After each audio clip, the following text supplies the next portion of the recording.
Havana is the capital, largest city, province, major port, and leading commercial center of Cuba. The city has a population of 2.1 million inhabitants and it spans a total of 781 square kilometers, making it the largest city by area, the most populous city and the fourth largest metropolitan area in the Caribbean region.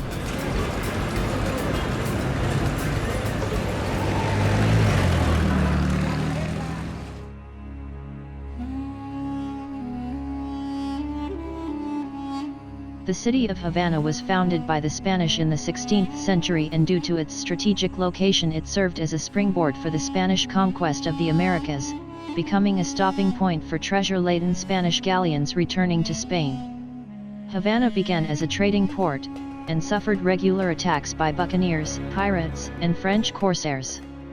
The first attack and resultant burning of the city was by the French corsair Jacques de Sores in 1555.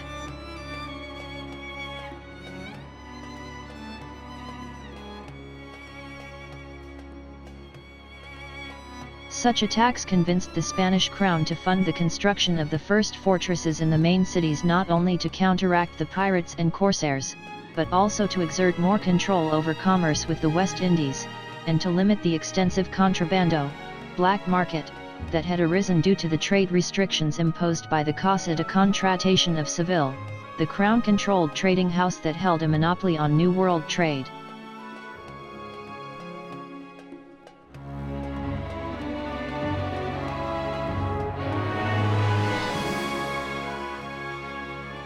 Ships from all over the New World carried products first to Havana, in order to be taken by the fleet to Spain. The thousands of ships gathered in the city's bay also fueled Havana's agriculture and manufacture, since they had to be supplied with food, water, and other products needed to traverse the ocean. On December 20, 1592, King Philip II of Spain granted Havana the title of city. Later on, the city would be officially designated as key to the New World and rampart of the West Indies by the Spanish crown.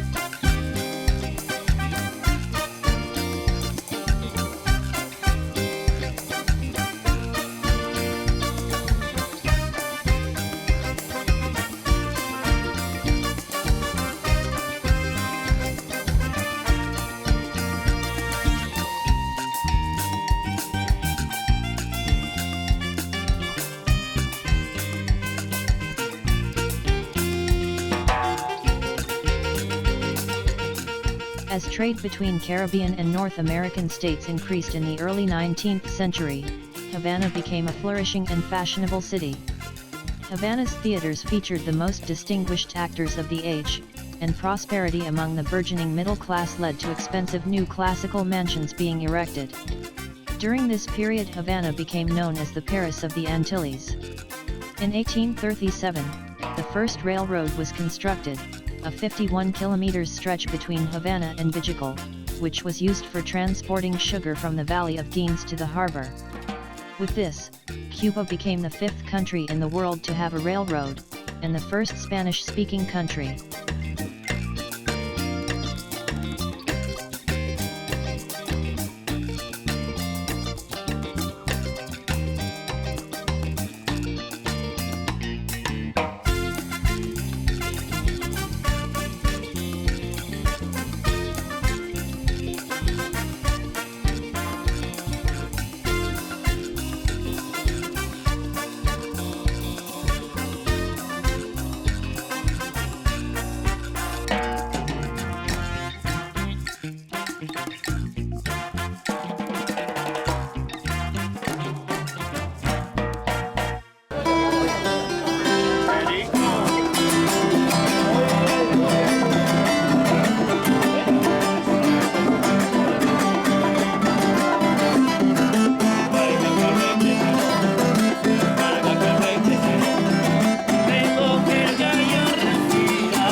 Throughout the century, Havana was enriched by the construction of additional cultural facilities, such as the Taken Theater, one of the most luxurious in the world. The fact that slavery was legal in Cuba until 1886 led to Southern American interest, including a plan by the Knights of the Golden Circle to create a Golden Circle with a 1,200-mile radius centered on Havana. After the Confederate States of America were defeated in the American Civil War in 1865, many former slaveholders continued to run plantations by moving to Havana. At the end of the 19th century, Havana witnessed the final moments of Spanish colonialism in the Americas. The 20th century began with Cuba, and therefore Havana, under occupation by the United States. The U.S. occupation officially ended when Tomás Estrada Palma, first president of Cuba, took office on May 20, 1902.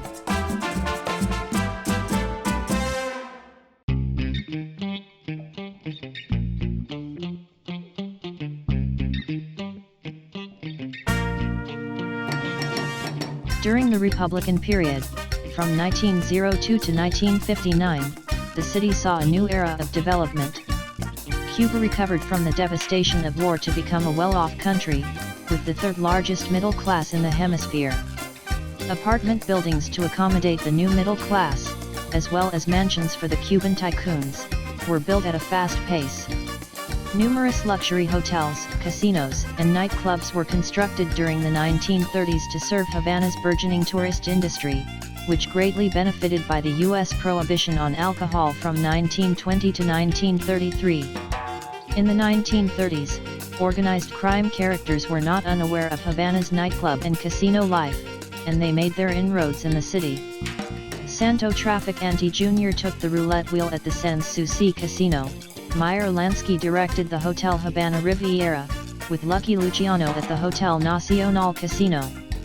At the time, Havana became an exotic capital of appeal and numerous activities ranging from marinas, Grand Prix car racing, musical shows, and parks. It was also the favorite destination of sex tourists. Havana achieved the title of being the Latin American city with the biggest middle-class population per capita, simultaneously accompanied by gambling and corruption where gangsters and stars were known to mix socially. During this era, Havana was generally producing more revenue than Las Vegas, Nevada, whose boom as a tourist destination began only after Havana's casinos closed in 1959. In 1958, about 300,000 American tourists visited the city.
After the revolution of 1959, the new regime under Fidel Castro promised to improve social services, public housing, and official buildings.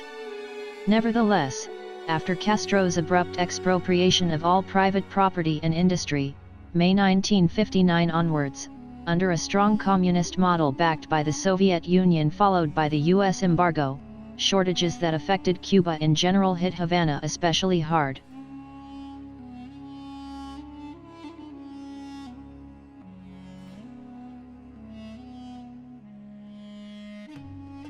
By 1966-68, the Cuban government had nationalized all privately owned business entities in Cuba, down to certain kinds of small retail forms of commerce. Law No. 1076. A severe economic downturn occurred after the collapse of the Soviet Union in 1991. Soviet subsidies ended, representing billions of dollars which the Soviet Union had given the Cuban government. Many believed the revolutionary government would soon collapse, as happened to the Soviet satellite states of Eastern Europe. However, contrary to events in Europe, Cuba's communist government persevered through the 1990s and persists to this day.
After many years of prohibition, the communist government increasingly turned to tourism for new financial revenue, and has allowed foreign investors to build new hotels and develop the hospitality industry. In Old Havana, effort has also gone into rebuilding for tourist purposes, and a number of streets and squares have been rehabilitated. But Old Havana is a large city, and the restoration efforts concentrate in all on less than 10% of its area. The city attracts over 1 million tourists annually. The Old Havana was declared a UNESCO World Heritage Site in 1982. The city is also noted for its history, culture, architecture, and monuments.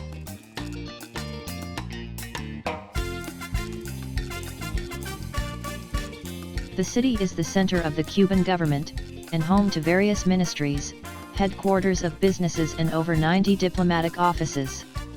The years after the Soviet Union collapsed in 1991, the city, and Cuba in general have suffered decades of economic deterioration.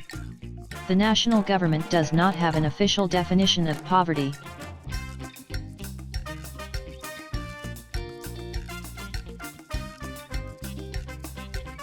The government researchers argue that poverty in most commonly accepted meanings does not really exist in Cuba, but rather that there is a sector of the population that can be described as at risk or vulnerable using internationally accepted measures. Partial or total building collapses are not uncommon, although the number had been cut in half by the end of the 1990s as the worst units disappeared and others were repaired.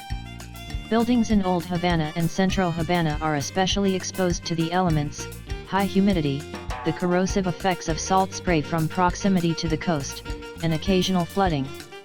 Contemporary Havana can essentially be described as 3 cities in one: Old Havana, Vedado, and the newer suburban districts. The city extends mostly westward and southward from the bay, which is entered through a narrow inlet and which divides into 3 main harbors: Mari Molina, Guanabacoa, and Antares.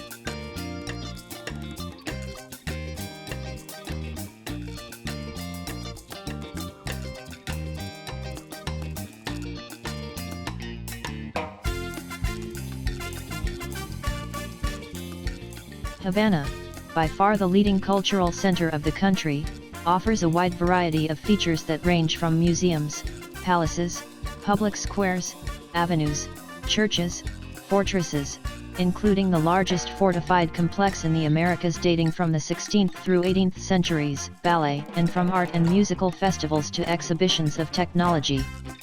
The restoration of Old Havana offered a number of new attractions, including a museum to house relics of the Cuban Revolution. The government placed special emphasis on cultural activities, many of which are free or involve only a minimal charge.